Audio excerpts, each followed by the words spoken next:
The dim street lamps, as if tired from their long service, barely illuminated the empty road. The night air was thick and cold, and the girl's echoing footsteps seemed louder than she would have liked. Her fingers frantically clutched her phone, but the network signal here on the outskirts of the town was always capricious.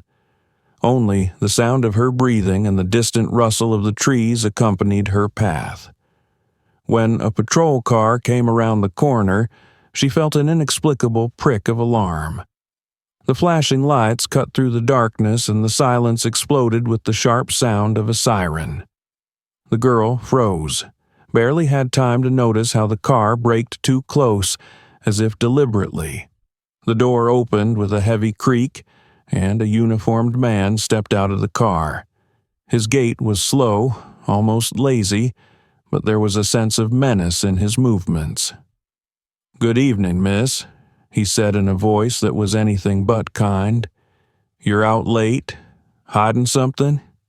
She blinked, trying to deal with her suddenly dry throat. "I'm just going home. I'm not breaking anything." He grinned as if he'd heard something funny and stepped closer. The light of the lantern illuminated his face, tired, with heavy eyelids, but his eyes glistened as if he were anticipating something disgusting. "ID." He threw out his hand briefly. The girl rummaged in her bag. Her fingers trembled as she searched for her passport. The policeman watched like a hawk, noticing the vulnerability of its prey. When she finally held out the documents, he didn't even look at them, but immediately threw her a new question. "What's in your bag? Anything illegal? Drugs, maybe? Or a weapon?"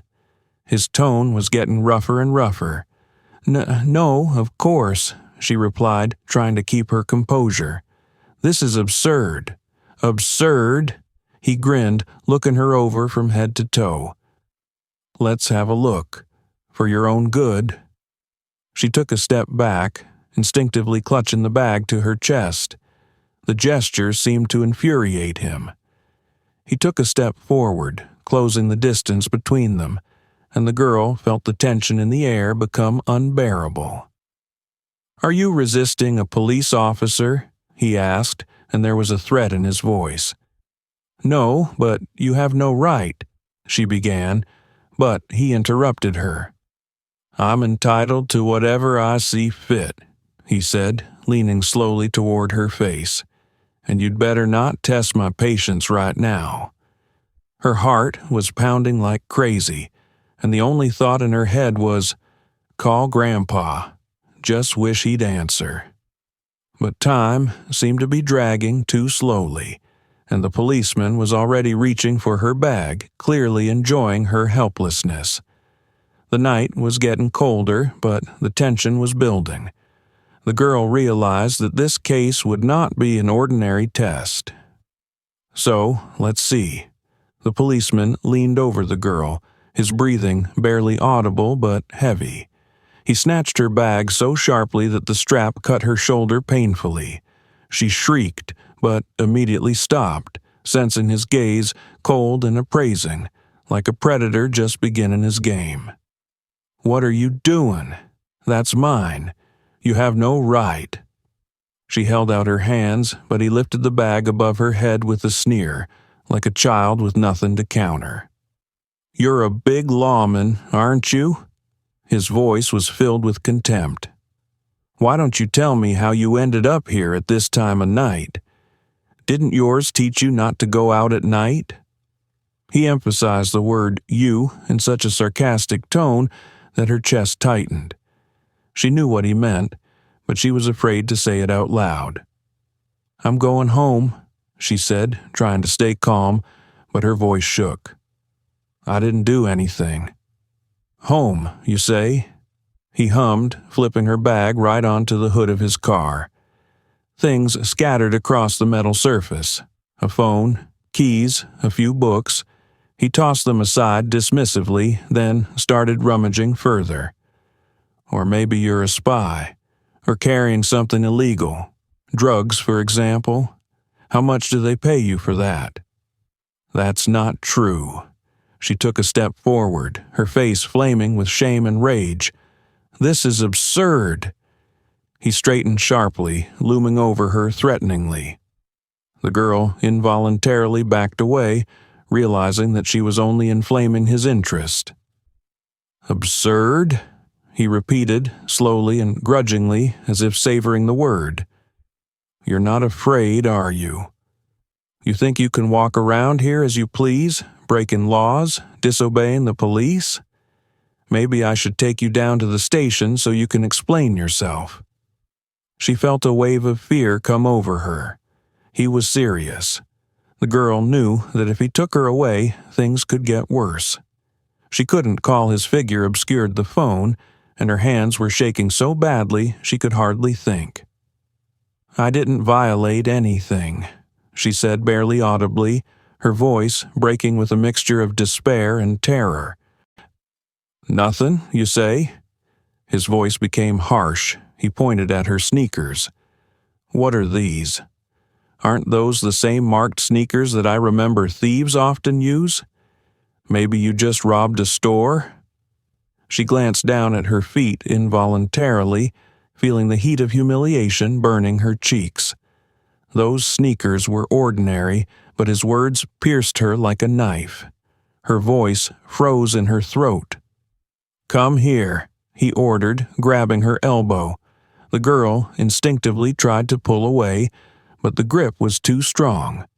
He pushed her closer to the car. "Hands on the hood. Let's see what else you're hiding." She couldn't believe what was happening. Tears came to her eyes, but she forced herself to restrain herself. Any weakness would only increase his power over her.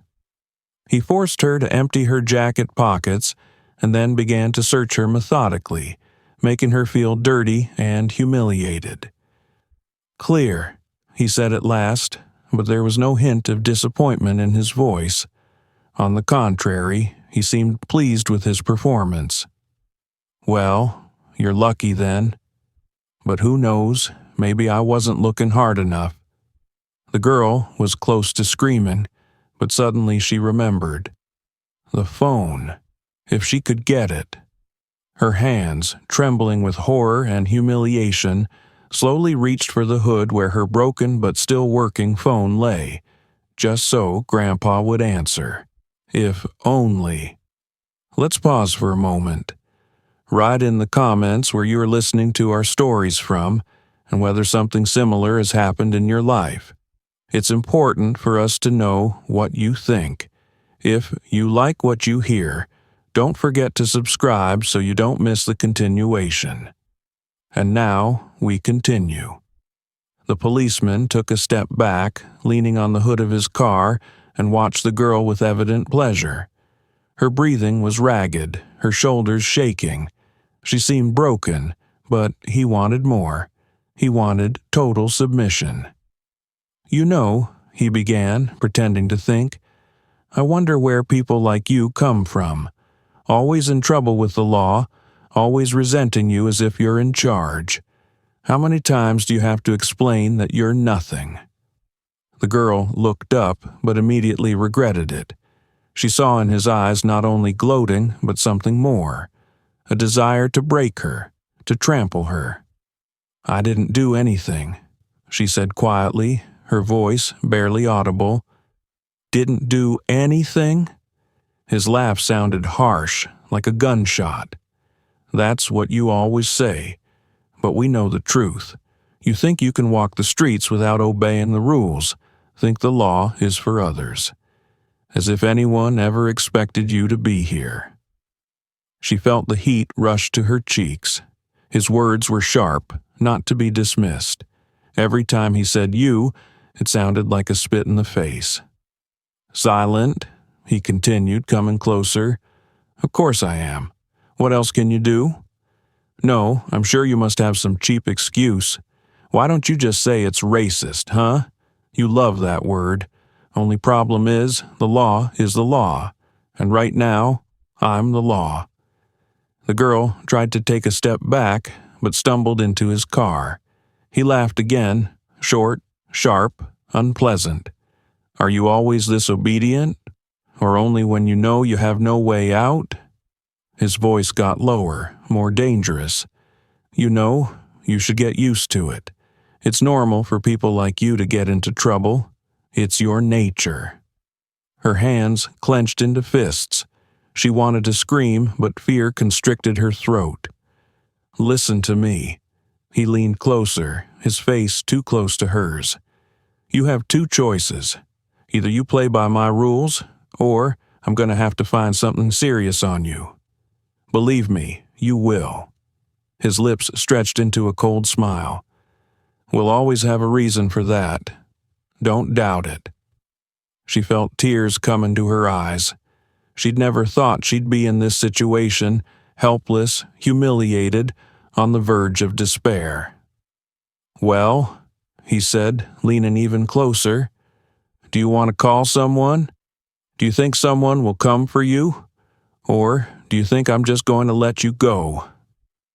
There was so much cynicism in his voice that she lost her last glimmer of hope. She lowered her head, unable to bear his gaze. That only seemed to increase his pleasure. "That's better," he said, satisfied. "Humility is exactly what you all need. I hope this will be a lesson to you. Though, I'm not sure you're capable of learning anything at all." The girl felt a tear roll down her cheek. She barely heard his words, her mind shrinking in fear and helplessness. A single thought flashed through her mind. Where is grandfather? Where are you? The night grew even darker, and the air around her seemed to freeze, thickening her terror. "You do realize that your situation is quite unenviable now, don't you?" The policeman leaned against the car and stared at the girl. His gaze was burning through her, as if he had already decided her fate. "I could call for backup right now, report you for assaulting an officer, or—" He paused, smiling a cold, cruel smile. "We could settle this on the spot." The girl did not answer. She knew that every word, every movement could become another reason for his aggression. Her breathing became more and more shallow, like a hunted animal that feels there is no way out. "You don't say anything?" His voice got louder, sharper. "You think I'm playing games with you? This ain't no game, girl. You've been caught, and you've only got one chance now. But frankly, I'm not sure you even deserve it." He stepped closer, and the girl involuntarily took a step back. Her back rested against the cold metal of the car again. He leaned in so close that she could smell tobacco and sweat. She tried to look away, but he grabbed her chin sharply, forcing her to look directly into his eyes. "Look, it's as simple as that." His voice was quiet, but that made it even more threatening. "You do what I say, and I might even let you go. Everything will stay between us. Or do you want to be handcuffed and taken to the station? And believe me, they don't like your kind." She shuddered at his words. There was a blatant threat in his voice, and she knew he intended to go far if she didn't comply. "What do you want?"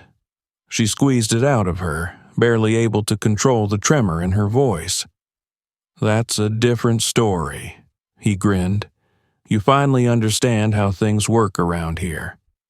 He took a step to the side and pointed to his car. "Get inside," he tossed briefly. "What?" She looked at him in horror. "Why?" "Don't ask questions," he barked. "Or do you want me to pull out the cuffs now? Look, I've got plenty of options to screw up your life, but I'm kind. I'm giving you a choice." She felt her legs begin to weaken. Her whole body protested against doing what he said, but the fear of the consequences was stronger. She took a step forward, but stopped suddenly. "I can't." She exhaled, her voice almost inaudible. "You can't?" His tone changed again, cold and piercing. "Listen to me, girl. In your position, you can only do what I say you can do. You think someone's going to come after you? Do you think anyone will take your word for it?" He laughed, but there was nothing human about it. "You're just another one of those people who are always at the center of trouble. No one will believe you. No one will protect you." She knew he was right. He could write any report, say anything, and his words would be accepted as truth. Her fear shackled her every thought, every second dragging on like an eternity. But there was still a tiny bit of hope inside her. The only thing that could save her was her grandfather. If only he had time. "You either do as I say, or I'll make you a lesson for everyone. The choice is yours." His voice got even lower, even more dangerous. She clenched her fists, her heart beating so hard she was sure he could hear it. She knew that if she got in that car, things could end up much worse than they were now. But he'd already stepped closer, and his shadow blocked her from the dim light of the street lamp. The night continued to thicken, and the fear enveloped her more and more, until there was only one thought in her mind. How long will this go on? And will anyone save her? The girl stood motionless, as if caught in a trap. The policeman continued to glare at her, his words and presence pressing her harder and harder. She knew that if she obeyed now, it would be the end of her will, of her pride, and perhaps of something more. But what could she do? He was stronger, taller, armed, and she was alone in the dark. "How much longer are you going to drag this out?" he said sharply, tapping his finger on the hood of his car. "I don't have much time for the likes of you." Those words whipped her again like a lash. "People like you." Each time he said it as if she were beneath him, not only socially, but simply by right of her existence. Her lips trembled and her fingers clenched into fists, but she said nothing. She was afraid that any word would only make things worse. The policeman took another step closer, so that his face was now at her level. He leaned in, looking directly into her eyes. "Listen to me," he said, his voice quieter, but that only made it scarier. "You do what I say now, right now, or else—" He stopped talking, then grinned again. "Or else what? There's no one to help you anyway. I could call the squad and you'd end up in the station for, I don't know, maybe resisting arrest or possession. How about that?" He pointed to her pockets. "You think everyone's going to believe it's not yours?" "Uh-huh." Her breathing hitched, the world around her shrinking into a dark circle. But suddenly her gaze fell on the phone still lying on the hood. It was a little farther away than she could just pick it up, but there was still a chance. "Grandpa," the single word echoed in her head. He was her last hope. She knew that if anyone could do anything, it was him. "Well, what are you waiting for?" The policeman raised his voice again. "You think I'm kidding? You think this is your own private show? Come on, move." He stepped to the side, opening the way for her to get to the car. It was at that moment that she made up her mind. Under the pretense of wanting to put her things away, she slowly reached out for her phone. Her fingers almost trembled as she grabbed the device and quickly turned its screen down. "Quickly," he shouted, losing patience. "I said, get in the car." "Okay, she whispered, trying desperately to stay calm. At the same instant, her fingers, hidden behind her back, began frantically typing a message, a short, almost meaningless one. "Grandpa, save me. Address, location, urgent." She pressed send, hoping the signal was strong enough. Her hands burned with fear, but she tried not to give herself away. She couldn't be sure if the message had gotten through, but there was nothing else she could do. The policeman stared at her intently. His eyes narrowed, sensing that something was wrong. "What are you doing there?" he asked suspiciously, stepping closer. "Nothing, just, just putting the phone away," she answered quickly, trying to speak as confidently as possible, though her voice was shaken. "You said I should—" "Don't stall." He snatched the phone out of her hands. He glanced at the screen, but the message had already been sent. The screen went blank, and she prayed he hadn't noticed. "Nobody wants you anyway," he hissed, nodding toward the car. "Your stupid stunts aren't going to get you anywhere." She felt the world around her shrink into a deadly loop. Time stood still. She knew that if Grandpa didn't arrive in time, it would be the end of her. The night around her seemed a silent witness to her terror, and the tension became so unbearable that even the silence seemed too loud. The policeman grinned and backed away, clearly enjoying her fear. "What's up, Birdie? Broken?" he said, looking at her mockingly. "Good. Now listen to me. You have no other choice." But she still believed. Out there, in the darkness beyond this street, someone had gotten her cry for help. Someone was on their way. She just hoped he'd make it in time. The sirens cut through the dead silence of the night like a clap of thunder against a clear sky. Red and blue flashes illuminated the street, breaking the darkness, and for a moment the policeman froze. His face was twisted with bewilderment mixed with anger. The girl, previously afraid to breathe, felt a faint spark of hope, but her fear still held her captive. She knew this could be her chance, but realized that the policeman in front of her wasn't done yet. "What the—" he muttered, turning back to the approaching car. The brakes squealed, the door opened with a distinctive click, and a man in uniform stepped out of the car. His gait was firm and confident, and his eyes, glinting in the headlights, were as cold as steel. The girl recognized him immediately. Her grandfather, the chief of police. "Williams!" The chief's voice cut through the air like a knife. It was steady, but with such weight that even the policeman standing across from him instinctively tensed. "What's going on here?" "Sir!" The policeman tried to pull himself together, but his voice shook. "I'm conducting a routine check." The girl was acting suspiciously. I suspected that she might be involved in illegal activities. "Suspicious?" The warden frowned, his gaze fixed on the girl. What was this suspicious behavior? The policeman hesitated. He had obviously not expected his superior to show up here, especially so suddenly. He began to mumble something, but his words were lost in their own absurdity. She refused to cooperate, and, well, she tried to hide something," he finally squeezed out. The girl, unable to bear it any longer, burst into tears. Tears streamed down her face, but she couldn't stop. The grandfather noticed this at once. He stepped closer, keeping his cold gaze on Williams. "Is it true?"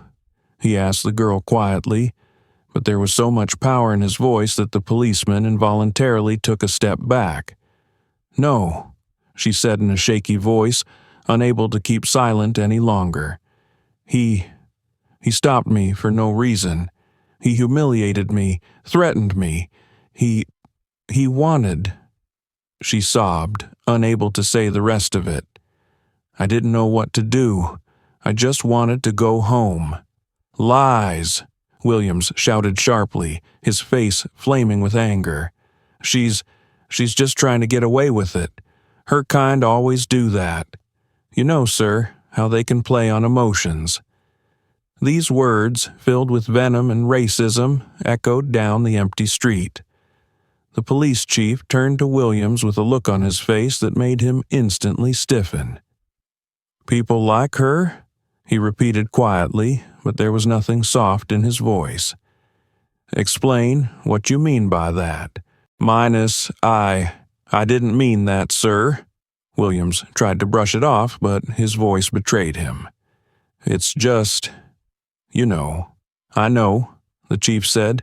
"I know you overstepped your authority. I know you insulted her, and, judging by her condition, you intended to go much further." The policeman froze. He tried to say something, but the chief raised his hand, interrupting him. "Do you think your uniform gives you the right to humiliate people? Do you think your actions will go unpunished?" The warden's eyes flashed so brightly that Williams seemed to shrink under their gaze. "You've forgotten that the law is supposed to protect, not maim. But today you yourself have broken the law." "Sir, Williams started to say, but his voice trailed off. "Silence." For the first time, the chief's voice rose to such a pitch that the girl flinched. "I've seen enough. You're under arrest for abuse of authority, threats, and inappropriate behavior. Remove your gun and badge immediately." "What?" Williams went pale, but the chief had already stepped forward. "Now." The chief's voice was cold and inexorable. Williams, with trembling hands, removed the gun and badge, placing them on the hood of the car. The girl watched the scene, barely believing that her nightmare was finally coming to an end. Her grandfather turned to her, his face softer. "Are you okay?" he asked, looking her straight in the eye. She couldn't answer with words. Instead, she nodded, tears still streaming down her cheeks. She knew one thing. She was saved, but the pain and fear of that night would stay with her forever. Let's pause for one more quick pause. Write in the comments where you listen to our stories from and whether something similar has happened in your life. We value your opinion. If you like what you hear, don't forget to subscribe so you don't miss the continuation. And now we continue. There was a deafening silence in the street. Only the distant sound of sirens and the rustling of the wind reminded him that the world still existed beyond this grim episode. Williams stood clenching his fists, his face gray, as if he were trying to maintain a modicum of dignity. But it looked pathetic. In front of him was his boss, cold and ruthless, like a rock against which all excuses shattered. "Warden," Williams tried to speak, but his voice trembled like a broken string. "This is some kind of misunderstanding. This girl, she was obviously hiding something. You know how they can act." "How are they?" The chief's voice was quiet, but it sounded threatening. His gaze was directed straight at Williams, burning through him. "Please, explain to me, Williams. Who do you mean?" "Well, The policeman hesitated, his eyes darting about, searching for an answer. "You understand, sir? People who get into situations like this all the time. They arouse suspicion. It's a statistic, sir." "Statistics?" The warden's voice sharpened like a knife edge. "Are you saying she's guilty because her skin color matches your preconceived picture of the world? That's your excuse?" "Sir, you misunderstand me." Williams hastily raised his hands as if he wanted to defend himself from an invisible blow. "I was acting within the law. She was acting suspiciously. I was just following protocol." "Protocol?" growled the chief. His steps became slow but precise as he slowly shortened the distance between them. "Are you saying that the protocol instructs you to be rude, threatening, coercive, and humiliating?" Williams tried to answer, but the words stuck in his throat. He realized his usual tricks wouldn't work here. "I saw your eyes, Williams," the chief continued, his voice low and unemotional, making each word even more powerful. "You enjoyed it. You used your uniform as a weapon against a defenseless man. And you dare talk to me about protocol?" "She fought back," Williams shouted, his voice almost hysterical. She was trying to avoid being tested. How could I not react? Resisted? The chief interjected. He turned to the girl, who was still standing nearby, trembling but clutching the phone in her hands. Was it true? Did you resist? She shook her head slowly, her voice weak but firm. I only said he had no right. He made me forced. The chief began, but then fell silent, turning to Williams. His eyes were ice cold now. Do you realize that she could have filed a complaint against you for every action you took? Did you realize that your career would have been over before the investigation even began? Or did you just think your uniform made you invulnerable? Sir, I just... Williams was at a loss, his face reddening, his hands trembling. He knew he was losing control, but he didn't know how to get it back. You just what? The warden stepped forward sharply, their faces now a few inches apart. You just used your power to break her? Did you think it was okay? That no one would notice? That it would go unaffected? I didn't mean to, William shouted, almost pleading. She made me think she had something. I thought I was doing the right thing. Right? The chief interrupted him, raising his voice sharply. Threatening, humiliating, breaking people, that's your definition of right? Tell me, how many others like her have you already tested in this way? Sir, that was the only time, Williams began, but his voice trembled even more. Don't lie to me, Williams, the chief shouted, his voice like a thunderclap. I know your kind. You do it over and over again because you think you can, because you think no one will stand up for them. But today you were wrong. The girl watched everything, her heart still clenched with fear, but for the first time she felt that the truth was finally coming to light. She didn't know how it would end, but now she saw justice begin its long-awaited movement. The night continued to thicken, but there was a faint light in her heart for the first time during this nightmare.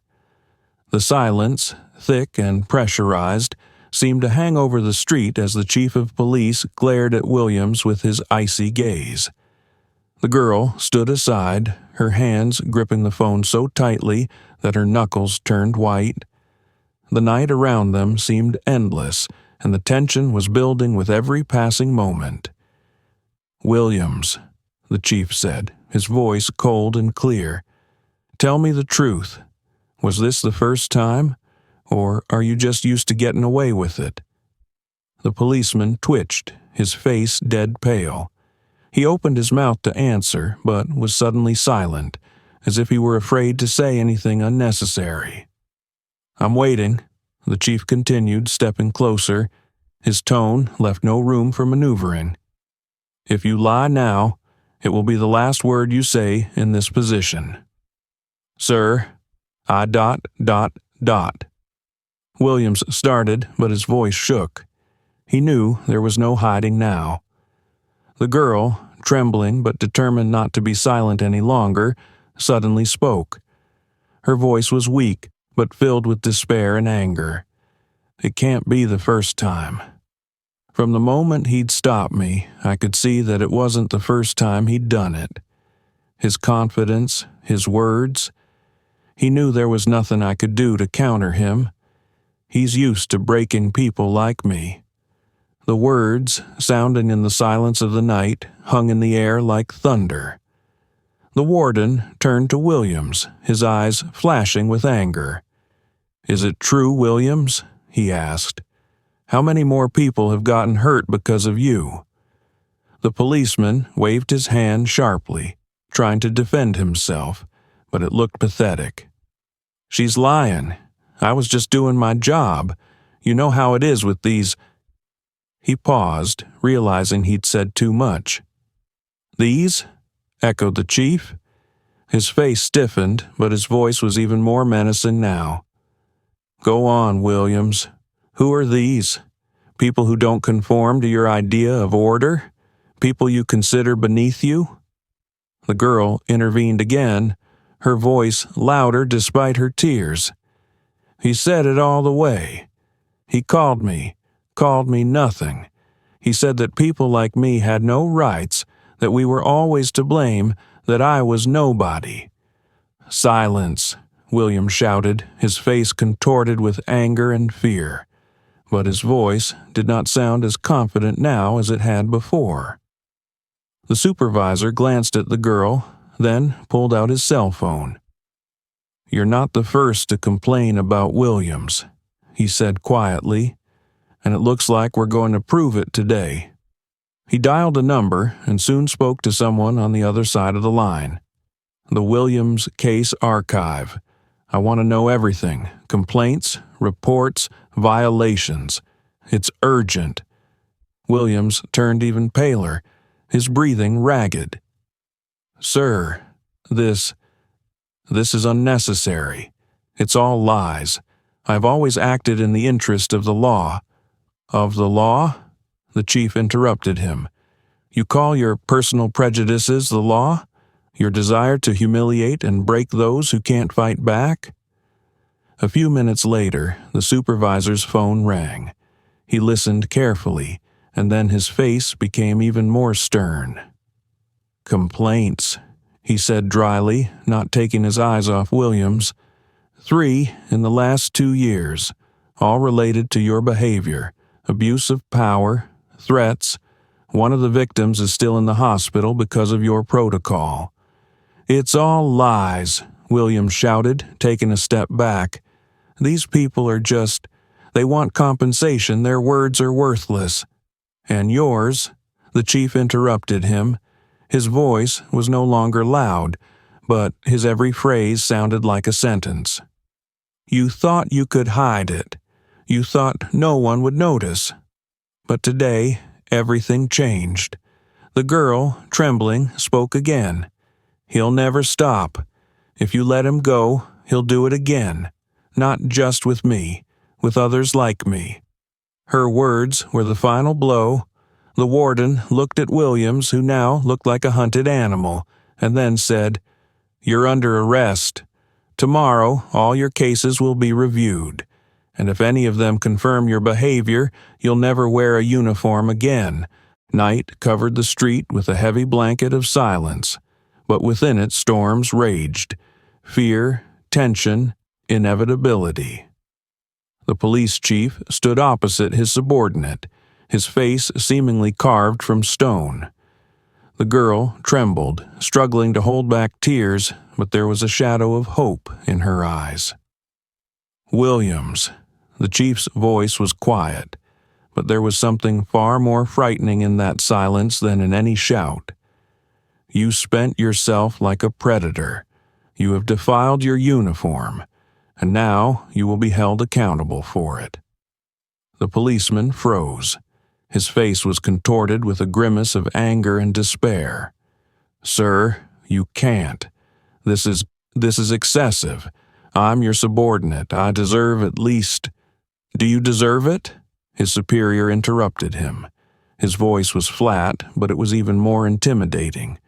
"Deserve?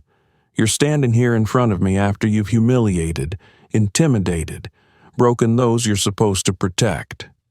And you dare tell me you deserve anything?"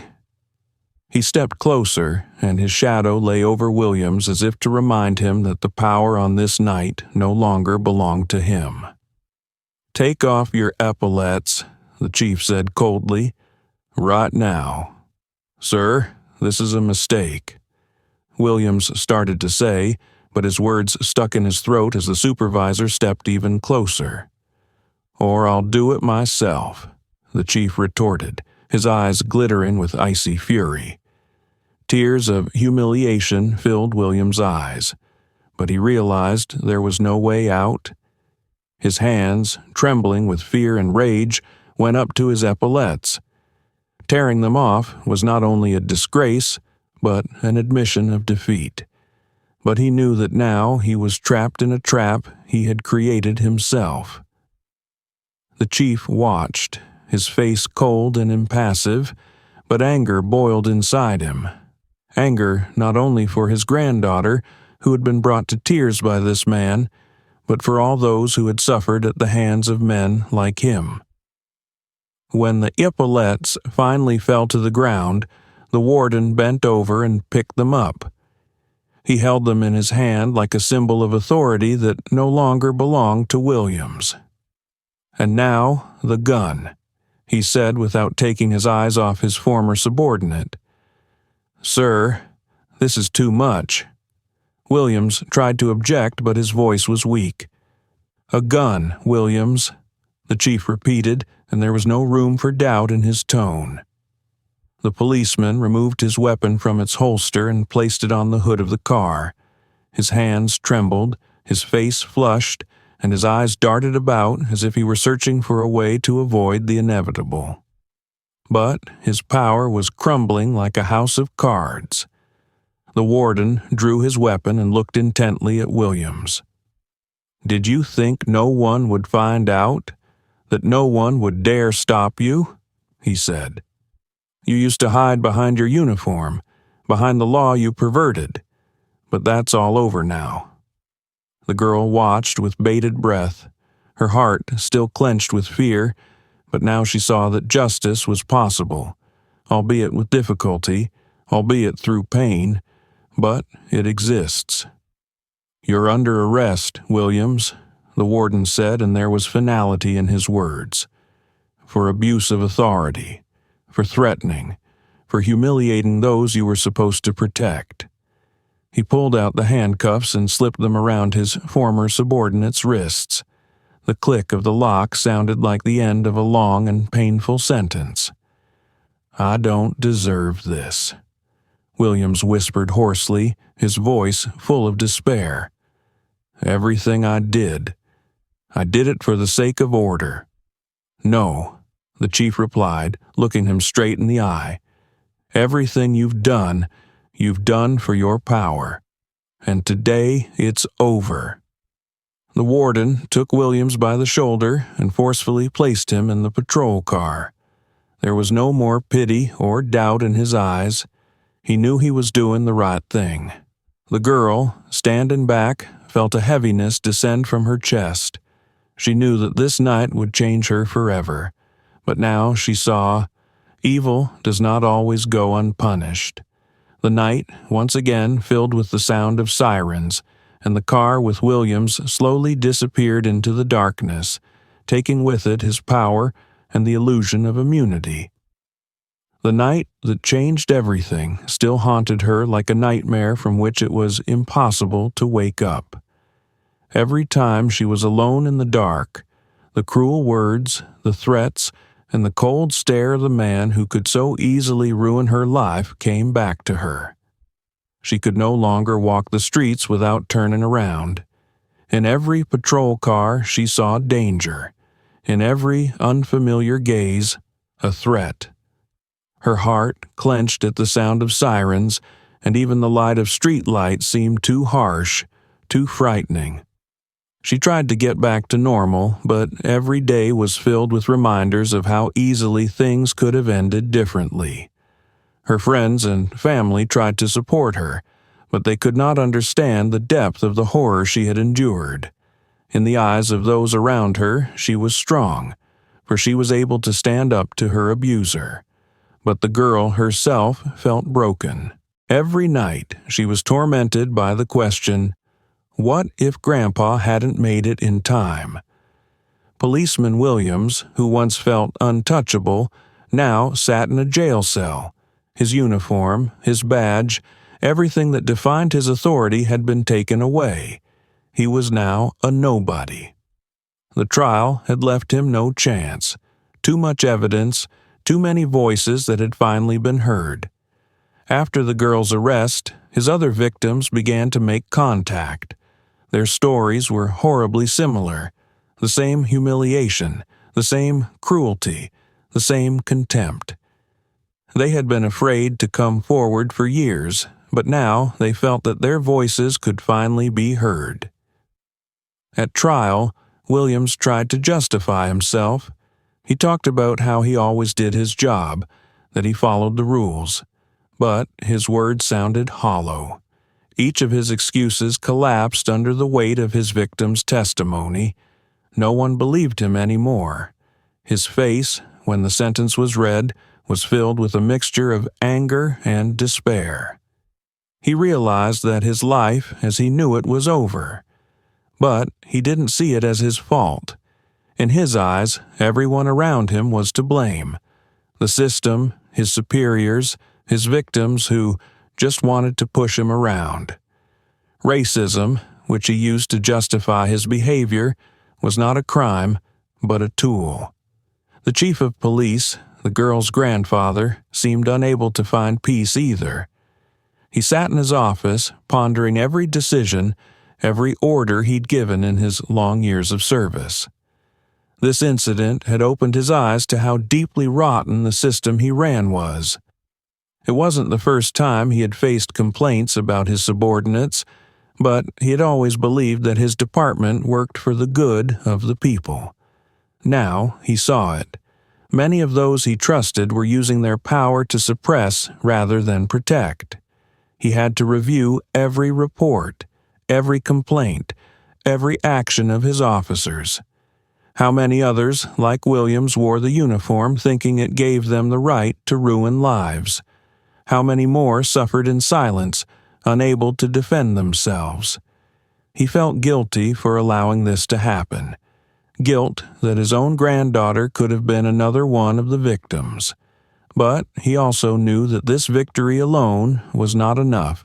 The system continued to work as it had before. Williams's departure alone wouldn't change anything unless the very culture within the police force changed. He needed to fight. For everyone who had ever been broken, for everyone who had ever been afraid, for everyone who had lost faith in justice. The final scene was filled with an unsettling silence. The girl sat on the porch of her house, staring into the void. Her phone rang. It was her grandfather. He wanted to know how she was doing. They spoke quietly, almost in a whisper, but every conversation they had was a reminder of that night. She knew he was trying to change things, but deep down, she wasn't sure it was possible. Her gaze fell on the road, lit by a dim street lamp. A patrol car drove by. Her heart clenched again, and she looked away. A doubt remained inside her. What if nothing changes? If this happens again to someone else? She closed her eyes and said quietly, "Let at least someone feel better. At least someone." The story is over, but the questions remain. Will those who wear the uniform be able to change? And will society have the strength to fight those who should protect but destroy? The answers to these questions remained open, as did the night itself, where the spark of justice still struggled against the darkness. Write in the comments what you think about this story. Have you experienced racism or unfair treatment in your life? Your stories and opinions are very important to us, and we value each and every one of you. If you liked our story, please subscribe to the channel and give us a like to support us. We wish you a good day and justice in every moment.